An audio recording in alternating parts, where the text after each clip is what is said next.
Hola, soy Giordano Sagan. Alguna vez fui un creyente y hoy soy ateo agnóstico. Y en este canal voy a responder a temas de teología, filosofía y ciencias desde mi punto de vista. En esta ocasión quiero tratar este tema sobre cómo los cristianos han inventado la figura de este ser mitológico llamado Lucifer. Era divino, cercanísimo al Padre Celestial, dotado de gran belleza e inteligencia, y terminaría rebelándose contra Dios.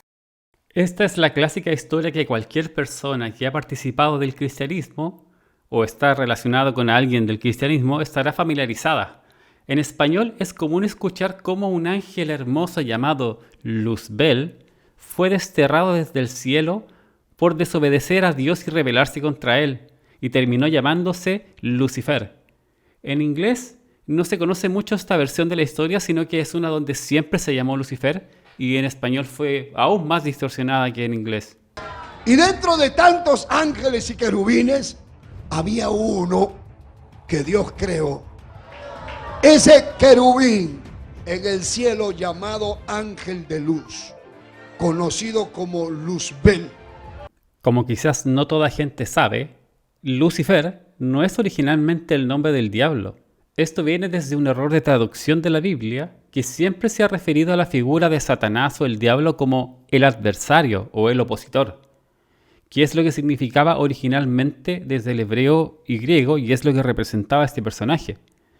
La palabra Lucifer solo aparece una vez en la Biblia y no estaba en las versiones más antiguas. Pero ¿de dónde viene el uso de esta palabra?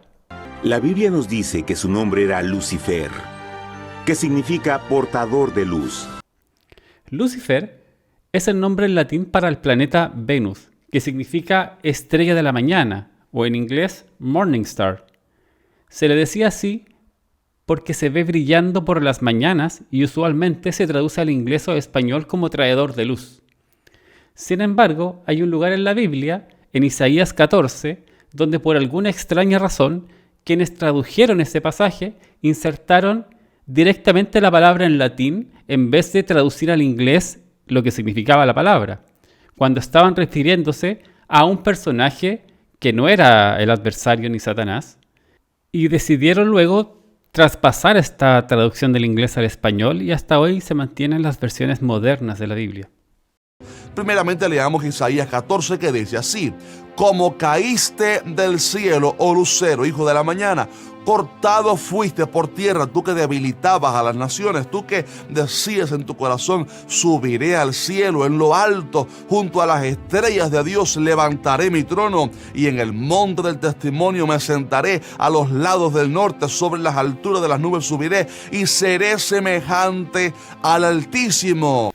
Acá el predicador está describiendo cómo Lucifer se convirtió en el diablo desde su condición de ángel. Solo que la Biblia no está hablando del diablo, sino que está hablando del rey de Babilonia. ¿Cómo sé esto? Bueno, leyendo la Biblia. Está ahí en el título. Si tú ves ese pasaje de Isaías 14 y subes un poco a ver el título del pasaje, explica claramente de quién está hablando, y no está hablando de ningún Lucifer ni Satanás. Y este pasaje lo mezclan con otro que también está sacado de contexto. Dice la palabra de Dios que Él era perfecto en todos sus caminos, hasta que se halló en ti, me dice, maldad. También en Ezequiel 28 se hace alusión a esta rebelión de Lucifer cuando dice: tú eras el sello de la perfección, lleno de sabiduría y acabado de hermosura. En Edén, en el huerto de Dios estuviste. Luego además dice: los primores de tus tamboriles y flautas estuvieron preparados para ti en el día de tu creación. Tú, querubín grande, protector, yo te puse en el santo monte de Dios, allí estuviste.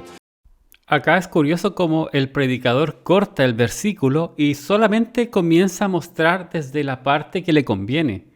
Y no lee el versículo completo donde dice: hijo de hombre, levanta endechas sobre el rey de Tiro. Este versículo habla sobre un rey que probablemente reinaba cercano al pueblo hebreo, y esta era una especie de profecía y amenaza dirigida a ese rey, donde lo compara con un querubín, le dice: eras muy hermoso, seguramente era una persona un poco narcisista, no lo sé. Es cosa de tomar un poco la Biblia y leer este capítulo y verlo por uno mismo. Pero cada vez que los predicadores tratan de explicar este origen de Satanás como Lucifer, se saltan esta parte intencionalmente. Eso es un poco, por decirlo, deshonesto. Por supuesto que algunos cristianos también podrían argumentar que el texto tiene doble significado, que tiene una dualidad, y que de alguna forma está hablando del rey de Tiro y también está hablando de Satanás al mismo tiempo. Pero ¿por qué Dios haría una escritura tan complicada de entender si hablamos de algo tan importante como el enemigo de Dios, como el enemigo de la humanidad? Una entidad malvada que quiere condenar a todas las almas del mundo, cuando el interés justamente de Dios es precisamente que no pase esto. Imagina que un día quiero avisar a mis hijos que hay un oso afuera. Lo sensato sería decirles: niños, entren a la casa porque hay un oso afuera. No empezaría a cantar una canción sobre el ascenso y descenso de algún líder político y que ellos infieran: oh, mira, padre está cantando una canción sobre este líder político, seguramente está tratando de decirnos que hay un oso afuera. No tiene ningún sentido. Hasta incluso en el versículo 5 dice: eres muy hábil para el comercio. ¿Por qué haría comercio Satanás? Si esto está hablando de Satanás, ¿cuál comercio hacía Satanás en el cielo? Simplemente es porque no está hablando de Satanás. Ahora hablemos de la tercera parte de los ángeles. Contaminando 1/3 de los ángeles del cielo. No hay ninguna parte en la Biblia que hable de que 1/3 de los ángeles se rebelaron contra Dios. Esto es una creencia popular y también es extra bíblica. Apocalipsis 12:4 dice que el dragón con su cola arrastraba la tercera parte de las estrellas del cielo, y esta tercera parte de los ángeles que se rebelaron con Lucifer también fueron arrojados del cielo y se convirtieron en demonios o ángeles caídos. Estos ángeles malvados se convirtieron en el ejército de Satanás. Esto es parte del folclore cristiano post-bíblico. Es extraño que estos predicadores saltan al libro de Apocalipsis, donde se explica el destino de Satanás o este dragón al final, para hablar sobre el origen de Satanás, que es algo que pasó supuestamente mucho antes. Hay un claro error de temporalidad en la historia. Si la Biblia fuera un poco más coherente, no debería aparecer toda esta historia al inicio del Génesis, o al menos toda junta. Acá en ninguna parte está diciendo que se refiere a la primera rebelión de Lucifer ni su caída. Es una historia bastante bizarra sobre una mujer dando a luz que termina en una pelea con una especie de dragón donde se cae 1/3 de las estrellas del firmamento en la tierra.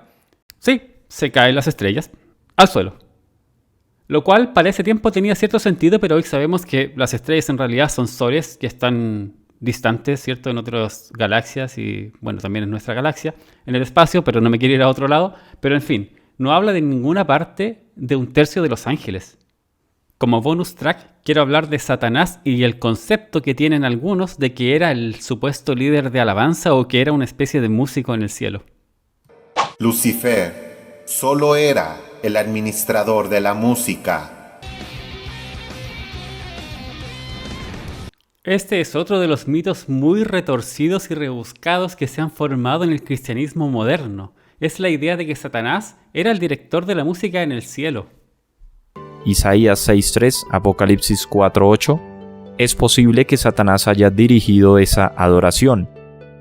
Pero nuevamente está sacado de contexto, está usando versículos que no hablan de Satanás, hablan de los ángeles, o nuevamente como Ezequiel 28:13, donde está hablando del rey de Tiro, que tocaban tambores para este rey y flautas, y eso lo interpretan de alguna forma muy rebuscada como, entonces Satanás era el director de alabanza en el cielo antes de que existiera el mundo.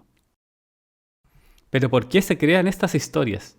Pues por lo mismo que muchas otras. Se han formado como una especie de teología extrabíblica para causar miedo y dar un mensaje sobre las consecuencias de rebelarse contra Dios. Mira lo que le pasó a Satanás, es lo que te puede pasar a ti si te rebelas. ¿Pero por qué este Dios entonces no elimina a Satanás de una vez? O como dijo Bill Maher, ¿por qué Dios no puede destruir al diablo y acabar con la maldad? Es la misma razón por la que un personaje de un libro de cómics no acaba con su némesis. Porque entonces no habría cómic, no habría historia, no habría nada que vender, no habría miedo. Es decir, ¿para qué permitir que un supuesto ser tan maligno y poderoso termine en el mismo jardín que era el comienzo de la especie humana, para permitirle arruinar sus planes, luego permitirle engañar a tantos humanos para ser condenado después de miles de años, en vez de no hacer nada de eso, ver que no pase? ¿Podría haber un Dios todopoderoso que evitara algo así? Por supuesto que sí. Porque cualquier historia necesita a su adversario. Tan pronto como la gente encuentra un ser que los ame y los cuide, necesita ese ser malvado del que nos está cuidando, sino de qué nos va a proteger. En un mundo mucho más aburrido, pero con mucho más sentido, no existiría tal ser malvado del que tener que cuidarnos en primer lugar. Pero eso lo voy a dejar para la reflexión de cada uno. Y eso es todo por hoy. Recuerden suscribirse, comentar si es que están de acuerdo o en desacuerdo, pongan la campanita y todo lo que complace al poderoso algoritmo. Y nos vemos hasta la próxima. Soy Giordano Sagan y los espero.